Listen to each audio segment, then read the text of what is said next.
তোমার মাছটা কি বড় হয়েছে? না। এখন বড় হয়েছে সাম্বা?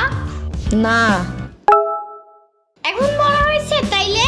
উফ, ঘোড়ার ডিম এই মাছ বড় হয় না, এমনই থাকে।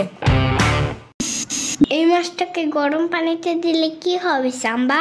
ওমা, তাহলে তো এগুলো সেদ্ধ হয়ে যাবে। বাহ, তাইলে তো ভালোই। না, ওদের অনেকদিন ধরে পালছি না, পরে মারা গেলে কষ্ট লাগবে না বলো?